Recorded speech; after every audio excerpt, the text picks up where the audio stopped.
Great, I think we have good attendance. Maybe we can get started. Thank you so much, everyone. Good morning, all. On behalf of the Shoonya team, I warmly welcome all of you for joining us for today's webinar, Road to Shoonya, Decarbonizing Mobility in 2025 and Beyond. I'm Chetna Nagpal, Senior Associate at RMI, and I'll be guiding you through today's session. This is the first in the series of webinars that will explore the transformative potential of electric vehicles in India. The webinar is part of Niti Aayog-led Shoonya Zero Pollution Mobility campaign, which aims to accelerate the adoption of EVs and reduce pollution in India. Over the next hour, we'll explore the opportunities, challenges, pathways for EV adoption, focusing on how we can drive real change in this space. We are also pleased to have key stakeholders and a diverse group of attendees with us today, which includes representatives from corporate sector, civil society organizations, students, etc. Thank you all for your continued support in driving cleaner and greener mobility in India. Now, without further delay, let's start with an overview of the Shoonya campaign, its impact, and why it's crucial to keep up the momentum for EV adoption in India. Weber, if you could just move to the next slide, please. Thank you. The Shoonya campaign has catalyzed change in India's mobility sector, focusing on the electrification of rides and deliveries. Its goal is to build awareness and generate demand for EVs in India and set India to a pathway to 100% electrification in urban final mile connectivity and delivery sector. Next slide, please. India's EV market is expected to see exponential growth of about 23% in the next 7 years. And a key driver for this revolution is the opportunity to reduce emissions and enhance energy independence in India. Clean and shared mobility can help reduce India's energy demand by 57% and carbon emissions by 87% by 2047. And widespread EV adoption in the mobility sector could mitigate nearly 14 gigaton of CO2 emissions between now and 2047. Beyond these environmental and security benefits, the EV transition it offers economic advantages as well. And widespread EV adoption could reduce fuel consumption of about 4,000 million ton of oil equivalent by 2047, which could translate to a saving of about INR 160 lakh crore in crude oil imports. Next slide, please. As India embarks on this large-scale transformation, ride-hailing and last-mile delivery, they emerge as early adopters, driving the shift towards cleaner mobility. These high-utilization fleets, they offer immediate impact and a strong business case for electrification. As you can see, some of these advantages of switching to electric vehicles, especially for the ride-hailing and delivery sector, due to their high utilization, they build a strong case for electrification due to higher operational savings. They can also reduce about 40 to 75% of CO2 emissions, improving air quality and reducing urban pollution. EVs have zero tailpipe emissions, no NOx or PM, so that can improve air quality and improve urban health. And lastly, EVs can also help companies meet their ESG targets. Moving on. This rapid growth of India's ride-hailing and delivery sectors, they underscore the urgency of EV adoption in commercial mobility. With over 16 million rides and deliveries currently on the roads, ride-hailing vehicles on the roads, and this number is rising rapidly, and the potential for electrification is immense. Commercial passenger vehicle movement, it is expected to grow 5 times by 2050, and urban freight demand is also forecasted to grow by 140% this decade. This surge in last mile delivery is stemming from India's rapid adoption of e-commerce. And if we look at the logistics sector, the final mile in the e-commerce, it represents for about 50% of the logistics expense. So EVs can offer a compelling solution to mitigate these costs. Now, moving on to the Shoonya campaign, and given the potential for electrification and the immense benefits the EVs can offer in ride-hailing and delivery sector, the campaign is accelerating EV adoption through these three components. First is corporate engagement, bringing together a consortium of partners to share learnings, identify system-level solutions, and initiate collaborative engagements. This includes integrating Shoonya stickers on physical assets and digital Shoonya receipts in messages or in-app notifications. Second component is consumer awareness drive, wherein we are using a mix of traditional and digital media to highlight EV's health and environmental benefits. Third is the resource toolkit, wherein we are providing EV users with online tools to assess cost, look at the environmental benefits, and the impact of EV adoption. This is the network of partners that we've created since the launch of the campaign. We are a growing cohort of over 225 industry partners. Moving on. And together, through these partners, we have created and we've seen a huge impact of rapid EV adoption in India between September 2021, since we launched the campaign, and now in December 2024. Our partners have deployed thousands of electric vehicles across India, completing over 723 million rides and deliveries and reducing 79,000 tons of CO2 emissions. To date, Shoonya's media campaigns and a host of videos that we've created, we've reached over 70 million views, driving awareness across multiple social media platforms. Moving on. Shoonya is also associated with MyGov, which is Government of India's citizen engagement platform. And with MyGov, we have hosted about 15 plus activities and reached 2.5 lakh citizens. Lastly, on the resource toolkit, to fill the knowledge gap, Shoonya's resource toolkits, they are designed to educate customers and businesses on the benefits of EVs and assist with the procurement. We have 3 toolkits hosted on the Shoonya website. First is the EV calculator to measure the cost and emission savings when adopting EVs. Second is the financing resources that provides information on the EV lending opportunities. And third is the policy map to guide the national and state EV, to give the information on the national and state EV policies. As we conclude the overview of the Shoonya campaign, I want to emphasize that the journey to accelerate EV adoption, it requires collaboration, innovation, and persistence. Shoonya's work is far from over, and with your continued support, we can scale the impact and drive India's transition to zero pollution mobility. I think without further ado, it's time to transition to the exciting part of the session today, which is the panel discussion. So I would like to start by introducing our esteemed panelists who've taken their precious time and joined us for the session today.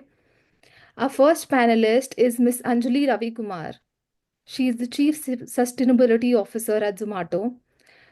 She is leading the company on a path to become people and planet positive. Her focus is on building programs and partnerships to ensure zero waste, reduce emissions, promote diversity, reduce hunger, promote health, and create inclusive growth. Welcome, Anjali, and thanks for joining us. Next, we have Next, we have Mr. Vikash Mishra. He's the founder and CEO of MoEVing, a company promoting the use of electric vehicles for last mile delivery services in e commerce, quick commerce, and other businesses. He has played a key role in building India's EV ecosystem through policy advocacy and business development across his 20 plus years in the energy and mobility sector. Welcome, Vikash. Thank you for joining us. Next, we have Mr. Uday Narang, founder and chairman, Omega Seiki Mobility. Uday has introduced OSM in 2018, and under his leadership, the company has become synonymous with India's sustainability success. OSM is fast-tracking future mobility with clean energy by implementing data-driven and smart engineering. Thank you, Uday, for joining us for the session today. Our last panelist is Mr. Kapil Sharma, Chief Operating Officer, Evera Cabs. He is a strong advocate for environmental sustainability and has been instrumental in building products such as Shuttle, Urban Uber Bus, Uber Green in the past, and he is chasing the electrification of 2.5 million taxis in his current role at Evera Cabs.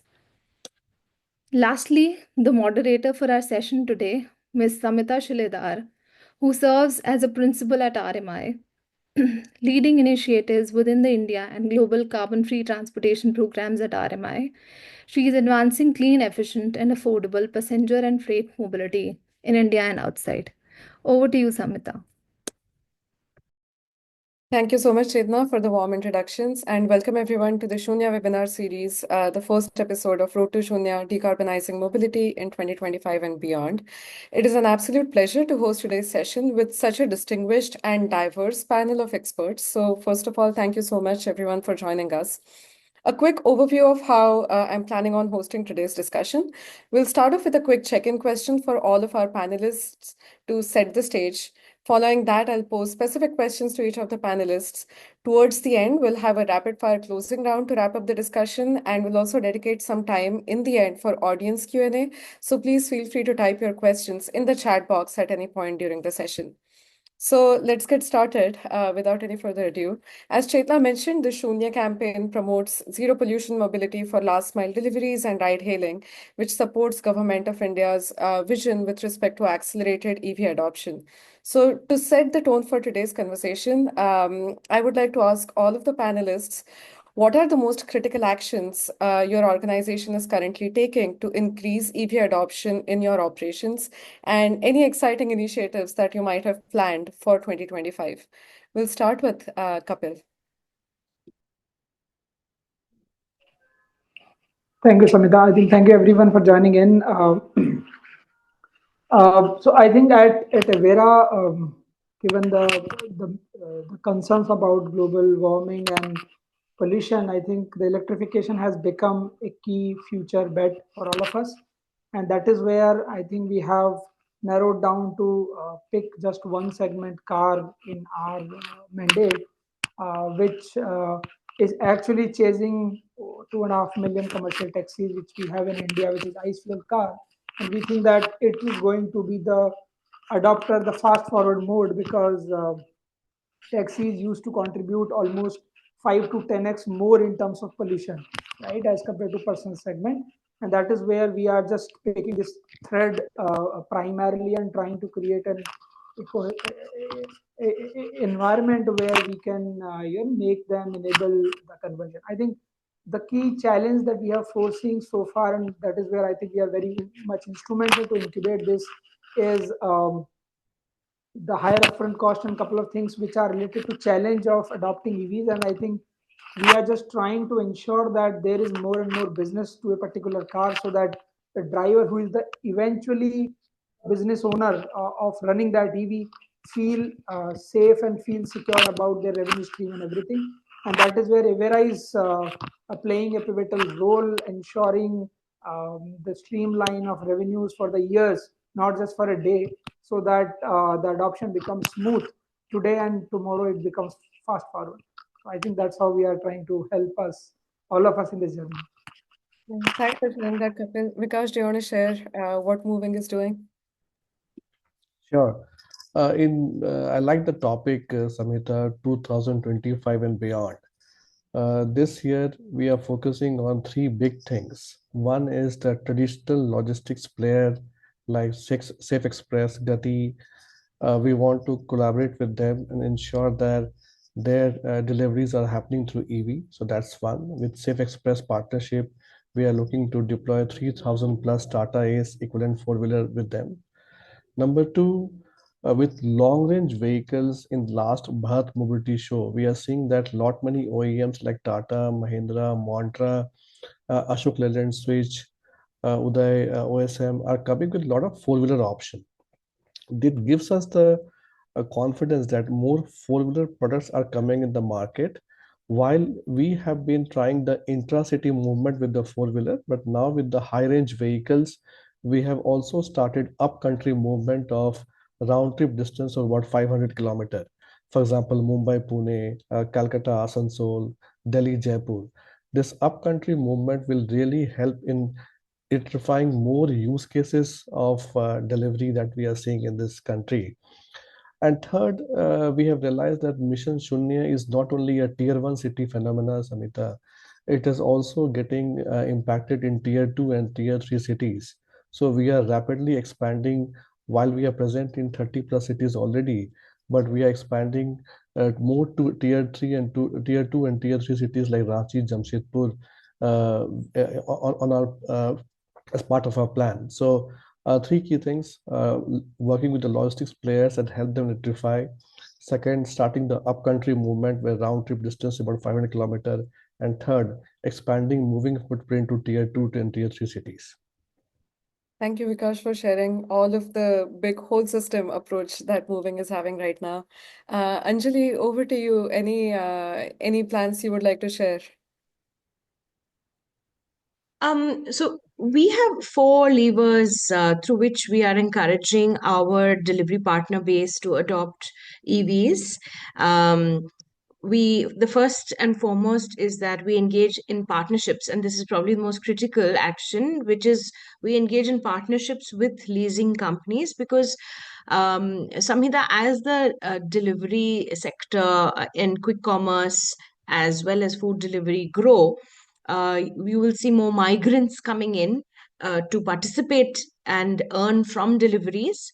And a lot of people, more than 75% of our base is part-time, right? So it's a lot of students, a lot of people who are perhaps working in the daytime, taking up deliveries in the nighttime. And the partnerships that we have signed up in the EV ecosystem are generally with leasing agencies or with those who are operating logistic services end to end. And both are really important models to support EV adoption because when people participate in deliveries, especially on a part time basis, which they are increasingly doing, and they are maybe coming into cities on a temporary basis to participate in deliveries, between say harvest seasons, etc., they will want necessarily a vehicle on rent or for a short period of time. And that is and these are important ways in which we can encourage them to not just participate in delivery but use an EV to participate in delivery. So we have about 50 plus partnerships in the ecosystem, and we do see ourselves as an ecosystem enabler. And that is how we have been able to offer EV based deliveries in about 400 plus cities. And that is how we have on average about 35,000 plus partners on EVs. I mean, it is thanks to the power of these partnerships, and full credit to those who are in both spaces of logistic services as well as leasing. The second thing, of course, we are working with a lot of financial services providers on is, of course, access to finance. That's a huge lever, and the segment that is participating, especially in two-wheeler deliveries, is currently does not enjoy the level of access to credit that you and I enjoy, and solving this is a tremendous challenge. And we believe that until that is also solved for, we will not see the kind of uptake that is necessary to meet our collective sustainability goals. So I think that access to finance is something that we have quite a long journey to travel.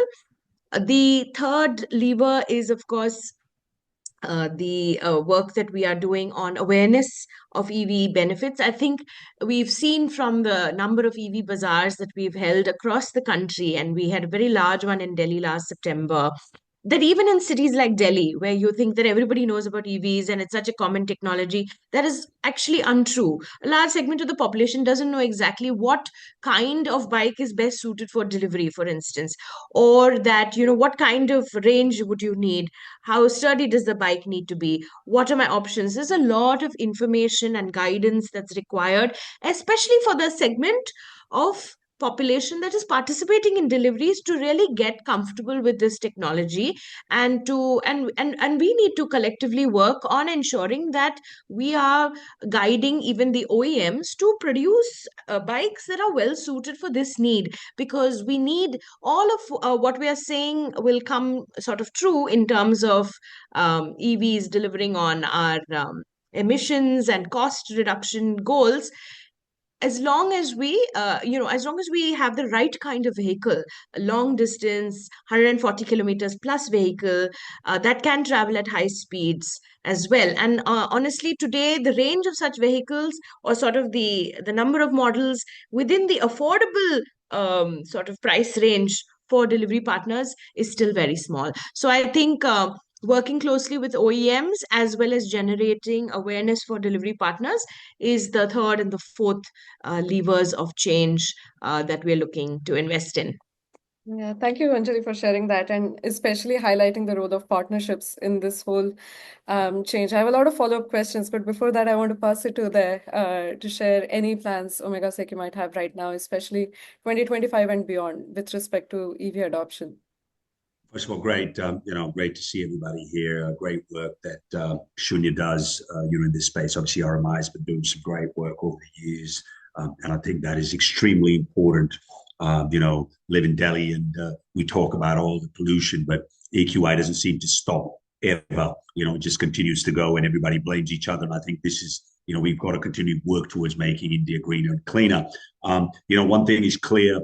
My good friend Vikash just talked about it earlier.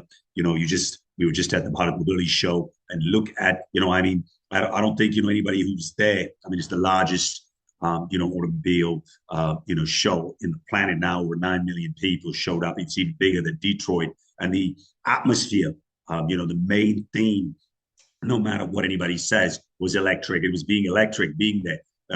This is not, we've got to build a village. I've always talked about it. This is not a journey of, a few of us. It's the journey of everybody. If we're going to make, Modi ji can't clean this country, we all got to be able to help him do this, to make sure that we all join hands. And so, whether it's Zomato or MoEVing or us or multiple other players, you saw a whole lot of electric, vehicles. Four-wheelers are on the agenda. At OSM, for me, continually, it's most important to build. I got this into the journey. I came back from in the US only for one reason, to be able to be making a change here. And obviously, we are going to be doing some big things now in Africa and other parts of the world. But talking about India, I think we've got to be able to work on a couple of things. Number one, obviously, everybody has, obviously there's three-wheelers, there's two-wheelers, and now, everybody is now in the game of e-trucks. And I think what's most important is, I think there was definitely a lack of focus, and I'm speaking very boldly, where FAME 1 and 2 had nothing about e-trucks when, 30-40% of the pollution, e-trucks are creating one of the most important, pollution in this country. So I think e-trucks are now very much on the agenda. We showcased a 1 ton and a 7 ton, and we've got multiple other projects coming up. I think on the e-trucks, and I'm going to be, again, speaking very boldly, is, in this country, we do talk about green energy sustainability, but nobody will pay for it. The only, whether it's logistic, whether, names that Vikash ji said, and all these big players, they will say, this is the price of ICE, and this should be a price of electric. And I'll tell you, electric has to probably be even below ICE, because you're saying you're making savings. So I think if I say, listen, I want to make this country greener and cleaner, and I've got a $20,000 truck, Vikash is going to say, I love it. You're doing a great amount of work, but the ICE truck is that. Zomato is going to say the same. Sorry, very, very bold statements I'm making. Everybody wants the price. And so what OSM is doing, we've come up with a truck, which the price is 7 lakhs on the 1 ton, which is equivalent to what an ICE truck is. So this conversation of EV being more expensive. And I think we need to move this up on the 3.5 ton, the 7 ton, and all these bigger trucks, and some of the great work that Zomato is really taking this into green energy sustainability. And two-wheelers is important. We need to do one thing. We also need to make sure that those two-wheelers are sustainable products. They're not just, some stuff that got from China or from somewhere, and, you make low speed and they're just rotting out there. I think we've got to give quality products, which are, which gives a range, which gives the quality. And number one, and the most important part, gives safety, right? Safety of our drivers. We talk about, migrant workers during COVID. I spent a lot of time in the front lines. Those people are not making any, even today, their earnings are down here, right?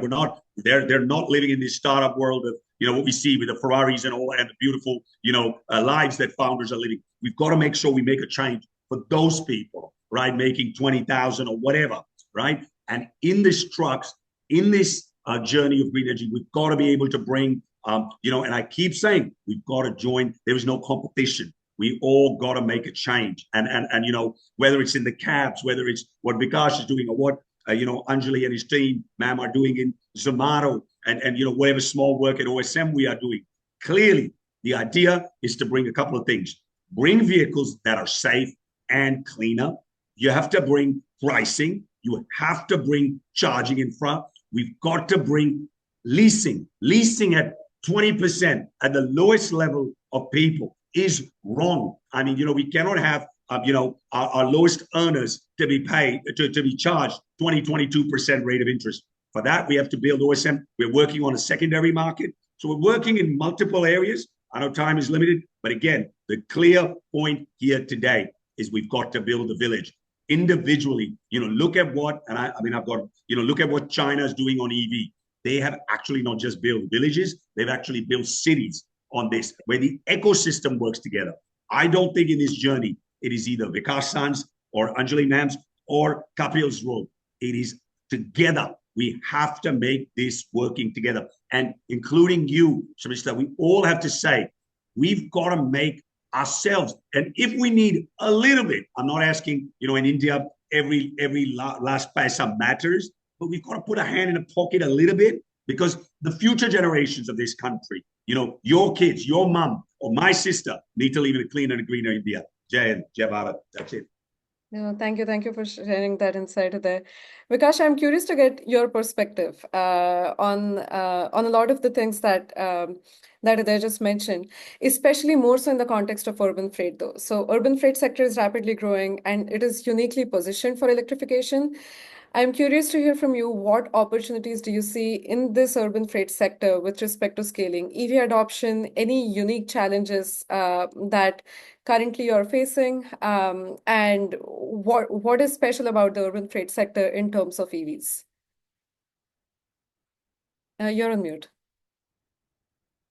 If you look at India logistics sector, urban freight, they are grappling with two things largely. One is this cost, and second is the carbon emissions. And India ranks very poorly both in terms of cost and also in terms of carbon emissions.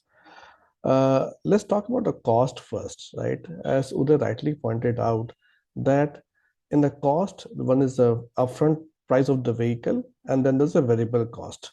While there's no debate that operating an electric vehicle is a cheaper option than that a ICE vehicle, even on the upfront cost of the vehicle, in 2010, the lithium and cell pricing was about $1,000 per kilowatt hour. In 2020, it went down to $200 per kilowatt hour. In 2025, this is the year where we are seeing that lithium ion cell pricing has come down below $100 per kilowatt hour also. So this is the perfect time where the price parity may happen. And that makes the upfront cost of the vehicle at par with the ICE vehicle. So that's a huge opportunity to reduce cost. Second, on the financing front, while we are doing at MoEVing is that we are signing for long-term contracts for 5 years, for 7 years with our corporate customers. It helps the financier to de-risk some of their portfolio by giving us a longer tenure of 5 years, 6 years, 7 years financing. And that helps us reducing the financing cost and making the whole thing very attractive for us and also for our customers. On the variable cost, the range is very much determined by how the driver runs the vehicle.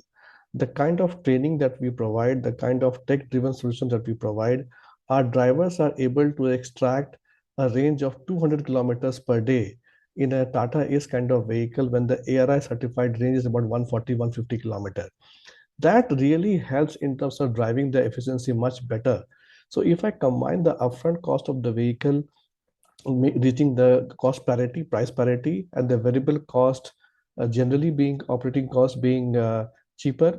And on top of that, if you add the angle where the drivers are able to extract more range from the vehicle, the whole cost angle for urban freight becomes very attractive.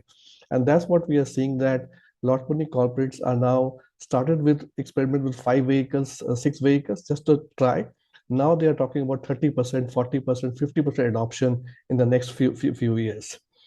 On the carbon emission front, I see a huge potential. Samhita, that the India is ranked poorly in the carbon emissions as well, where logistics is almost 70% road transport, and road transport is largely the fuel thing.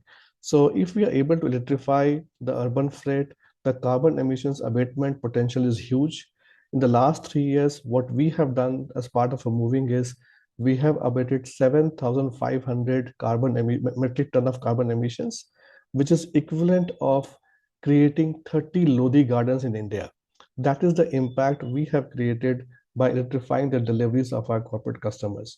So both on the perspective, also on the carbon emissions perspective, I see a huge potential. But one thing that we keep forgetting about mentioning is the driver fatigue. The driver's availability in this ecosystem is a huge challenge.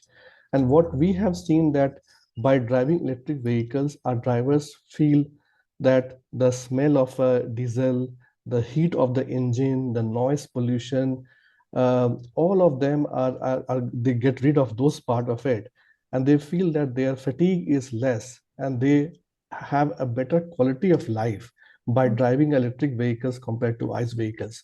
So both in terms of cost, carbon emissions, and the driver-based ecosystem in the EV, I think is a huge opportunity for us to work for 100% electrification of this urban freight. Thank you so much for sharing all of these benefits, Vikash. And just building upon that, I have a question for Anjali that Zomato has a really bold commitment of achieving 100% deliveries for the 100% electric vehicle deliveries across 1,000 plus cities and towns by 2030, which really shows the long-term vision, and it aligns very well with all of the benefits that Vikash just pointed. I'm curious to hear what motivated this initiative at Zomato and what tangible benefits or lessons have you gathered thus far from the phased EV adoption?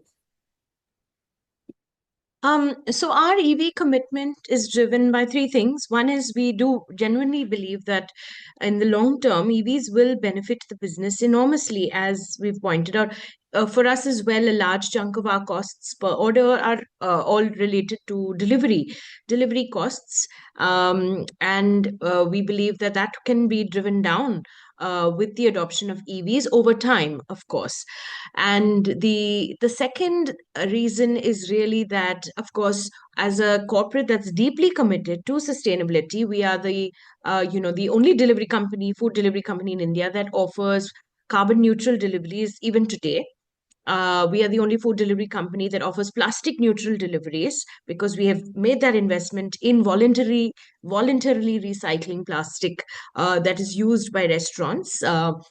Now, given our stance on sustainability and the fact that EVs can deliver as much as a 40 to 50% reduction in emissions, and the fact that we are committed to net zero, achieving a net zero target as well, the EVs provide the technology that will help us get there. There is no question in our mind that we have to embrace this wholeheartedly across our fleet.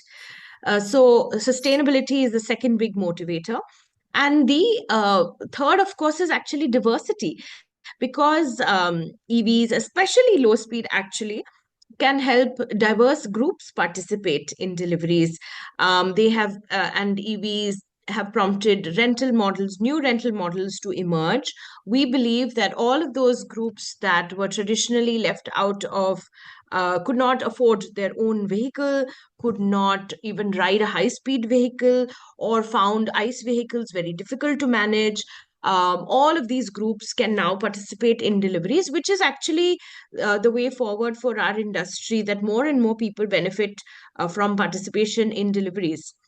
And like as I've mentioned in my first point, that as we have more and more diverse groups participating, the average time for which people will participate will come down. We've effectively made it as easy to participate in deliveries as it is to order a food order, which means you could participate once a week. You don't have to participate every day. So on average, we just published this number. On average, a person will work about 46 days in a year on a delivery platform, right? And in those 46 days, maybe work up to 7 hours. So not even a full technically working day. So the point is that we are making it easier and easier for people to participate when they need the money. And EVs supports that. It goes hand in hand with the development of the EV ecosystem. So I think these are very important sort of drivers for our commitment. Yeah, thanks for sharing that, Anjali. Switching modes, literally modes a little bit. I have a question for Kapil. So just a question about Evera's vision. Ride-hailing services again have become cornerstone, especially for urban mobility in India. And they also offer a very important opportunity to drive sustainability. So curious to hear what motivated Evera to pioneer an all-electric fleet, and how do you see this initiative reshaping urban transportation for a cleaner future in India? Yeah, sure. Samhita, I think one thing is very clear that there is a need of electrification because of the greener need that we have for our futures. The other part of it is what kind of product, what kind of services can actually give it a faster shape. And I think when we look at the ride hailing space last 10, 15 years in the country, the eyeballs are maximum in that segment, right? The like-minded, the environment conscious people are more or less using those services since long. So that is where I think we decided that we should pick a space and product where we could get the eyeballs faster, and that is where we can move this transition even more faster. So we picked this ride hailing space, but when we go down, I think ride hailing also gives a different kind of opportunity, not just in terms of eyeballs, but also in terms of validating for OEMs their products on the ground, right? Opening test grounds for a couple of OEMs, you know, giving the brand visibility for them as well. So it's not just us as Evera running our EV show or our EV cab services, but also for other players, OEMs, the charging operators also come cohesively with us to showcase their capabilities and their product lines. I think that is where ride hailing becomes at the fore and center of this journey, probably a more attractive side. So I think this is how we started, but I think we realized that I'm just talking about challenges which Vikashji also addressed. uh, the challenges are more or less same for everyone: higher cost, range anxiety, all these things, challenge in terms of downtime of the car, all those things are there. But I think we believe that if there is a sense of ownership in both with the customer as well as with the driver, I think that the perseverance of this particular problem would become lower, right? So if I am a sensible customer, I am giving a EV choice at a rupee higher, which Udayji also raised this concern. I think I would be able to pay. If I don't have that sense of ownership, I will not pay, and I will immediately switch to ICE product if it is expensive, right? So this is one area, and especially for drivers as well, we believe lot of focus and stress in terms of educating them, making them trained about how to use it, what to do in terms of anxiety comes in, and all those things.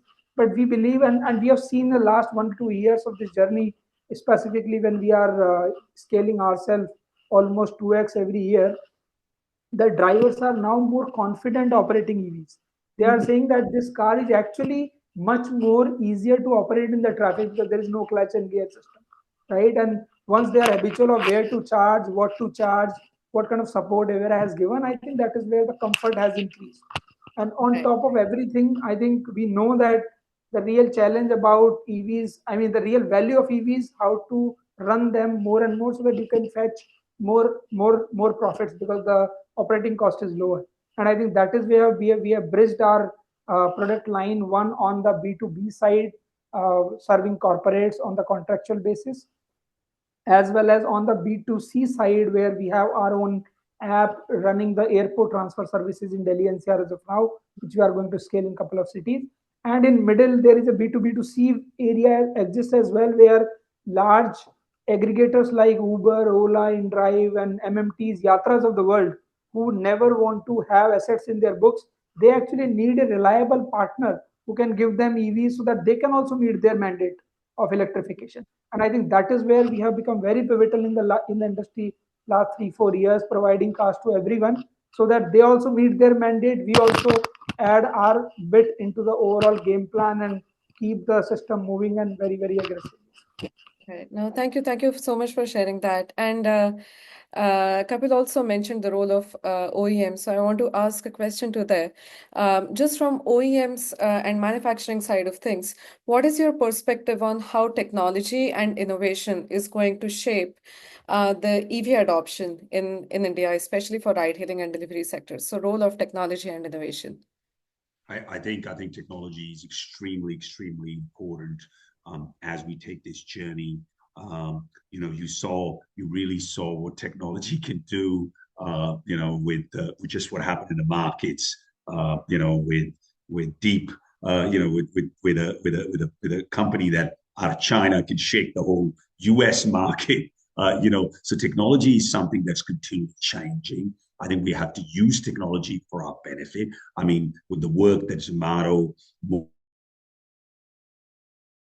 MoEVing, and all these players that are doing, we've got to be able to make battery technology. We've got to bring, whether it's ADAS in trucks, which can be used effectively by our drivers. Technology can help. One of the points that, Vikash said, which I truly resonates with me and OSM, is I want to make sure, and I'm telling you that, this is still not being done at a very detailed, there's a lot of talk, but when I go down on the front lines talking to two-wheeler drivers, three-wheeler drivers, and I recommend all of you to go and do that, is that we've got to make sure that their lives are better. Because at the end of the day, the driving experience, the safety experience, the training experience has to be better. And, if truck drivers are going to drive e-trucks, they're going to get a smooth experience. But I'll tell you, those guys or whatever women that are driving the trucks together, they are making some money off the fuel. That saving gets cut. So we need to incentivize, changing behavior pattern of long-term truck drivers, working and changing patterns of two-wheelers. It's a lot easier because the TCO model works, but technology to help in for example, we're working with 15-minute fast charging. We're coming up on trucks. We're going to come up with a 10-minute fast charging. That'll help to lower cost. That'll help to put more e-trucks on the ground. We need to be able to give we have to give them telemetrics. We need to be able to give them, to logistic companies, better earnings. If we are able to show to Zomato is great. They've made a commitment to go 100% electric. But then I'm saying we've just not just got to take Zomato. We've got to take this entire country to be able to commit to electric. And how do we do that? We use technology. And if you use technology, and I'm going to keep coming back to you, and I think Vikash and all of the people here will agree with that. The only way we were with Amitabh Khan just a few days ago at the auto show, and he was telling me, why are we not 100%? And my answer to Amitabh Ji is that, what? The cost has to be brought, and technology has to use costing. India is the most price-sensitive market. I've worked globally. I'm working internationally. I'm working in, Middle East for Africa. I'm working in Latin America or, other places. Technology can help reduce those costs. And if we reduce those costs, there'll be a change. Also, for efficiency, for safety, for drivers, for drivers to be able to get more safer products so that they can enhance. Also, if they can enhance their earnings, is what's going to make, seriously, economics is going to what make India more cleaner and greener. And I think, we need 1,000, or forget about it, 10,000 Zomatos. Zomato is a very big company. The stock market listing is showing that anyway. But what I am saying is that we need to make sure that we use technology for economic reduction and giving that TCO model to the logistic players, to the B2C players, and bring B2G, whether it's cab, whether it's e-trucks for Vikash, whether it's two-wheelers for MAM, and for whatever, we bring in drones with EVs. I think we've got to make sure that scale. We've got look at, and again, I'm not somebody who does any work with China, but look at what they have built with technology in that country, and I think we can learn from that. We've got to be able to use what's better. And मैं फिर बोल रहा हूँ, village बनाना जरूरी है, तभी जाके ये बनेगा. और sorry, I'm using a bit of Hindi in your English, जब तक हम वो लोग नहीं करेंगे, इस country में ये नहीं होगा. और ये बहुत जरूरी है. The pollution, 31 of the most polluted cities are in this country, and we talk about this, and we've been talking about this for a long time. We really got to start making serious change. and not stop blaming each other कि उसने नहीं किया और उसने नहीं किया and election आ गए या कुछ आ गए. इस country को clean और greener बनाने का ये कर्तव्य हम सबका है. No, thank you so much for sharing that vision, Uday. And this ties in very well with the next set of quick questions that I have for you all. As Uday also mentioned, it takes a village.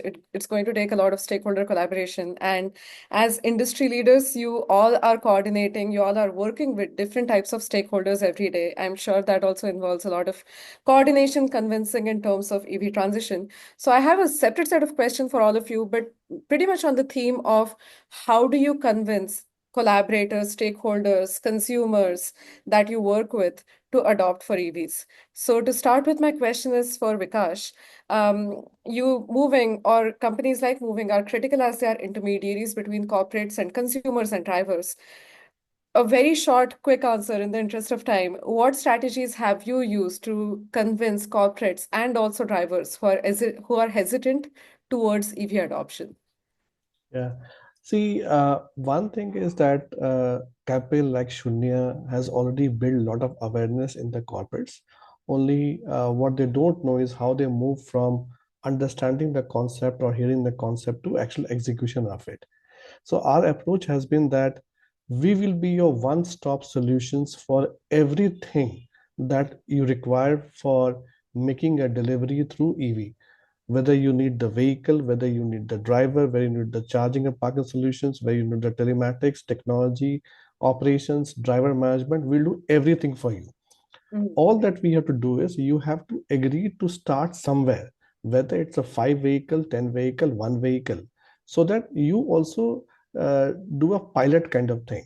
So Right. once we give the confidence that we are going to take care of the full stack solutions, and behind the scene, we will coordinate with the OEMs to make the right product. We will tie up with the leasing companies to give it the right financing solutions. We will hire the driver, train them, skill them, and deploy them. We will set up the charging infrastructure along with the partners with CPOs. You don't have to worry about that. So we pitch to our corporate customer is we are your one-stop solutions for everything that you need to transition from ICE vehicle to EV. And second is rather than giving a big picture on what it takes for 100% of the vehicles to become EV, our approach has been to try with 5 vehicles, 10 vehicles. Let's see the data. Data speaks for itself on the cost side and carbon side, and then you make a conscious decision of whether to scale up with us or not. And so far, this has been working very fine. Where we started with 5 vehicles, just gone up to 50 vehicles, and there are companies who are deploying 400 vehicles with us also. So that approach has always been working for us. Thanks, Vikash. Anjali, quick perspective of the same story, but from your side, who is a corporate. How do you go about collaborating with different types of fleet operators or charging infrastructure providers or OEMs? What is your strategy? So I'll take a leaf out of Uday's book. We are also trying to use technology as much as possible. So, for instance, at our EV Bazaar in Delhi in September, we launched a platform that could, where all the folks in the business of renting an EV could list their vehicles. So their inventory is visible to delivery partners in the zones that they operate. And this is quite powerful because previously we would only show delivery partners the kind of EV bikes they could take on rent, and then there would be a sort of a referral transfer to they would get a call back from various partners. But today you can actually go end to end. You can do the booking via the delivery partner platform. Now this is very, very powerful because, as you can imagine, a delivery partner who's just come into the city, keen to start earning right away, doesn't want to be spending so much time looking for where his bike is going to come from or how he's going to, it's part of our thesis that we have to make it easier for people to participate. And part of that is making it easier for people who are renting bikes to rent to partners via our platform. Don't forget, we don't control the bikes that partners use, we can influence. And Samhita, everything in, I would think, some universal truth, behaviors are driven by incentives and aspiration, right? Incentives can be beyond financial. Incentives can be convenience, right? And we've seen that. Why do we use quick commerce? It's the sheer convenience. So Right. I think that making it very convenient, seamless, technology has a big role to play. Of course, there is a big cost element, and what is the and make it convenient to charge, for instance. That's where the charging comes in. We want to see charging every 2 kilometers. We want to make sure also the reliability of all these charging stations is super high, so that my partners don't have any downtime. They don't need to wait. They don't need to worry about whether that charging point is operational or not. When they see a point listed on our app that is a charging, they must have 100% confidence in going there. Correct, Right? You correct. cannot go there, have to wait for 1 hour. That's earnings lost for him. We have to be sensitive to the fact that these are people who are still earning less than 30,000 rupees a month. So I think that the fact is that technology plays a big role.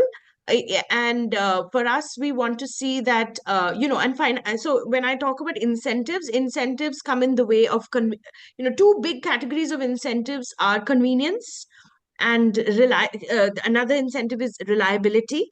It's I would think a core incentive, because why do we choose sometimes the airlines that we choose, right? We choose it because of reliability, right? And the third, I think big bucket is of course cost. And there I think that government also has a major role to play.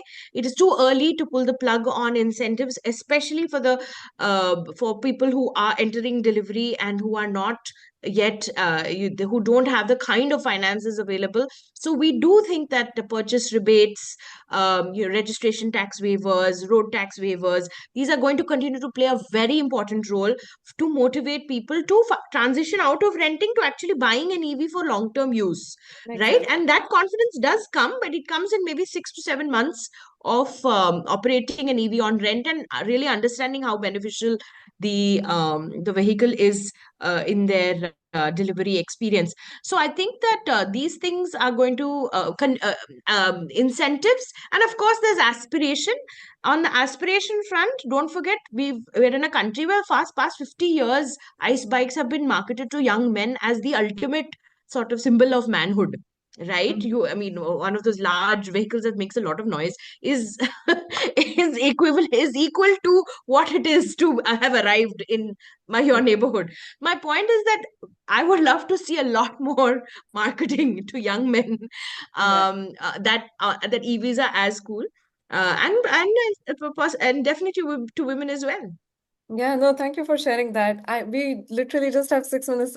I wish I could ask more questions. I'm curious to get Uday, your thoughts, maybe in 30 seconds if you can, so that we can also go to audience questions. Any additions to what Anjali already mentioned in terms of coordination with government stakeholders?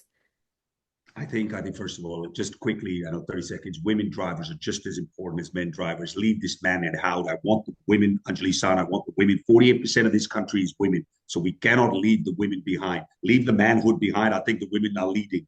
Number two, I think a combination, I keep saying, if we're going to depend on the government on everything, you're just not going to be. We saw that what happened with our subsidy programs. Work together. Let's align forces together. The government wants to make a change, whether it's at the central level or state. I work tirelessly in this business with the Department of Heavy Industries, NITI Aayog, with state governments. I think we all have to work together. The work that people like at Shoonya, I love it. I think that you're doing the work across this country, whether it's in Leh or whether it's in Kanyakumari or whether it's in Tamil Nadu or whether it's in Kashmir. I think we all have to bring, and I think the first agenda for all of us now is e-trucks. Vikash San talked about it, whether he's going to put 1,000 trucks, for Tata Ace or whoever comes in and puts trucks. It's just a small drop in the ocean. Work together, ladies and gentlemen. Let's forget. I feel sometimes in this journey, everybody's saying, ये मेरा है, ये मैं internal देखता हूँ. एक भारत देश को क्लीन और ग्रीनर बनाना है. हमारे साथ काम करिए और इस देश को क्लीन बनाइए. That's the last thing I would say. Thank you, Uday. And Kapil, follow-up question on that. How do you interact with consumers? You spoke about, maximum eyeballs being associated with ride-hailing sector. Any thoughts, any closing thoughts on role of consumer engagement? Yeah, I think when it comes to corporate consumers, I think we would be very straight and simple that we can help you meet your carbon reduction targets. And that is how we pitch. And that is where at the back, the supply pool and the tech that we have built would help us deliver that. In terms of individual customers, I think still there are room to sort of influence them. I feel that there is still a lot of work to be done, but yes, I think social media is helping us promote those stuff. And conversations like this, which we used to promote in our social media handles, in our friend circle and groups, I think that really incline people to move towards this new age of conversation and new age of adoption. I think these are the few things that we used to do to influence a couple of folks to use the services. No, thank you. Thank you so much for all of this insightful discussion. I would request everyone to all the panelists to unmute themselves because I'm going to ask few rapid fire quick questions, and I would please request to share answer in one word if possible, or just couple of words at the max. And we'll go in the order of Kapil, Vikash, Anjali, and Uday. My first rapid fire question to close today is one trend in the EV sector that you're most excited about right now. We'll start with Kapil, Vikash, Anjali, Uday. I think financing need to patch up. So that's the long-term tenure financing is the one thing that need to be patched Financing. up by. Okay. Number of EV products being launched every year in this year as well. Thank you. Anjali, how about you? Innovation that is bringing more models and lowering the cost. And Uday? One thing, same word, 3 times. Charging. That's amazing. Get charging across this country. The vehicles are coming. Perfect. Next question. What is the most common myth about EVs that you've heard that is not true? Kapil. I think most funny that I heard from my drivers is that it is a bomb on the wheel, so it's unsafe. I think that's what I used to heard from the newcomers when they come to us. Vikash, Uh, share. I heard that CNG is cleaner fuel than electric vehicle. Oh, wow. Okay. Anjali. I think this one is tricky actually because I think that EVs are perceived to be safer, but it depends on how they're ridden and how and how safe riders make themselves. So I think it's a myth that needs to be challenged because we cannot assume that the vehicle itself is so safe that you cannot have accidents. That's not true. So we've invested heavily in educating our EV riders on importance of maintaining safety as they ride. Thank you. And last question, one word to describe EV revolution and future of EVs in India. I think immense potential. That's how I see it. Vikash? Yeah, I think this is the only way to go as far as EV is concerned. Yeah. Anjali and Uday. And Uday, you could also share the myth. Yeah. Go ahead, Anjali, Uday. ladies first. Ladies first. It's going to be an exhilarating ride. So we're really going to see a lot of exciting developments in the next couple of years that we're excited to be part of this journey. For me, just quicker as I'm a Martin Luther King. I have a dream and a dream of a cleaner and a greener India, whether it's EV, hydrogen, whatever. I want the future generations to live in a much, much greater, cleaner place. We just don't want to be the third largest economy in the world. We want to be the third cleanest. I don't know if we're going to be the first, but at least the third cleanest country in the world. And I think that if we all align forces together, ये देश को बदलने का बहुत बड़ा chance है. और ladies का इन्वॉल्वमेंट और नारी शक्ति का इन्वॉल्वमेंट सबसे ज्यादा important. Thank you so much, Uday. I'm seeing a lot of audience questions also here. Many are directed to particularly few of you. If you could just stay on for a couple of minutes, I wanted to highlight some and happy to hear anyone else's any answers from anyone. What strategy has been proposed to spread awareness in rural India as rural people are less scientifically tempered? Answer from anyone. So in terms of sorry, Anjali, go ahead. No, I just want to challenge that. I think it's not about scientific temperament. It is about meeting the need of the customer. And if we come up with vehicles and solutions that meet the need of rural customers, they undoubtedly accept those solutions. And you've seen this in the FMCG sector as well. People used to think rural folks did not want to use shampoo, for instance, but they came out with appropriate solutions, even the sizing. Don't forget the sachets were invented that sort of democratized access to shampoo all over India. So I think that the right solutions have to emerge. And I don't think this is about scientific temperament. This is about meeting the specific needs of specific customers. No, I think that the whole digitization, e-commerce penetration, internet revolution is happening in rural India as well. The way e-rickshaw adoption happened in rural area without that much of fanfare and all. It means that once the awareness is there and once there is a proof of concept and they see the benefits in terms of both in terms of cost and environment, the adoption will happen very fast and the rural India actually adopt very fast. Yeah, thanks for sharing that, Vikash. Another common theme in the questions is also with respect to CO2 emissions, battery production, mining and manufacturing, and overall impact of EVs. Any thoughts anyone would like to share on that, on these ends? I think cleaner and greener. Look, I think manufacturing, green manufacturing, is on the march. I think we are working with all of our suppliers. Battery recycling, vehicle recycling is happening. I think there's a lot of work going on behind this space. Keep saying regularly, Rome wasn't built in one day in India. We want Rome being built every day. थोड़ा सा time लगता है systems में ecosystem building हो रही है. There's a lot of work going on recycling and making sure that the entire ecosystem is greener and cleaner.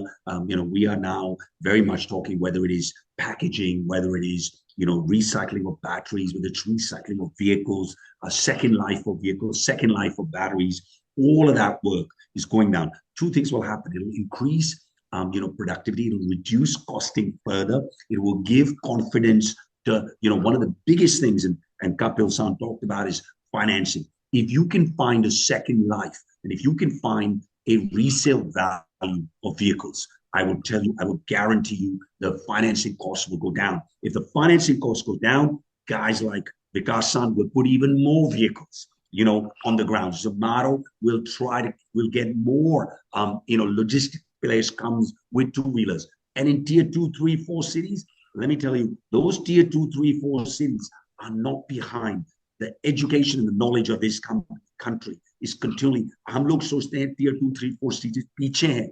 मैं बताऊं आज की डेट में लड़के लड़कियां जो tier 2, 3, 4 cities से आ रहे हैं, better companies बना रहे हैं, हमारी जो tier 1, 2. So a lot is changing. We've got guys in Bhopal, we've got people in Moradabad, we've got rural India building this. So rural India को पीछे मत छोड़ो. जैसे नारी शक्ति को पीछे नहीं छोड़ रहे, इनको पीछे मत छोड़ो. बहुत चेंज आ रहा है. And one of the comments is on a recent report which said 48% of the women influencing EV purchases are women. So that's also an addition to that stat. One last question. We spoke about rural India, urban India. Last question, or another theme of questions, is also with respect to international collaborations, especially on the theme of charging innovation. Any additional thoughts with respect to that, especially as it relates to ride hailing and buses as well? So maybe Kapil, anything you would like to share? Yeah, I think so. Charging has been very vocal topic since long to incubate this EV adoption. I think, and we have seen the shift starting with Chinese technology being used for first 5 6 years and then taken over by European ones. And I think it is going to be further sophisticated in the manner, and we are seeing that the first few years of the charging atmosphere was driven by local startups, individuals, small, local companies who used to started this phenomenon in the country. But later on, all the large oil giants, all the global MNCs started coming into the India and launching their products. So it is even going more and more, accommodative for all the global players. Given the story, the growth story that we have for India in terms of the volume and the potential that we have, I think everybody is looking. India is very very lucrative market from the charging point operators, and there are consolidations going to happen in the country as well on the charging side. So it's going to be exciting for them. Thank you. Thank you so much for sharing that. There are more questions and more. I wish we had more time in terms of just continuing this discussion. But as we wrap up for today, I'd like to again take a moment to sincerely thank all of our panelists, Kapil, Vikash, Anjalli, Uday. Thank you for sharing your valuable insights and time with us today. Special thank you to Niti Aayog and MyGov for co-hosting today's important discussion with us, and to the entire Shoonya and RMI team for organizing the event seamlessly. And of course, a heartfelt thank you to all of our audience for your enthusiastic participation and engagement. With conversations like this, we really want to bring all of us closer in realizing India's vision of zero pollution mobility and taking significant strides towards Road to Shunya. Thank you all once again, and have a good rest of your day. Thanks, Samhita. Thanks. Thank you, everyone. Thank you, Samhita. Thank you very much. Samhita, you'll definitely be giving Karan coffee at Karan a run for your money with this. So have a great day. Thank you. Cheers.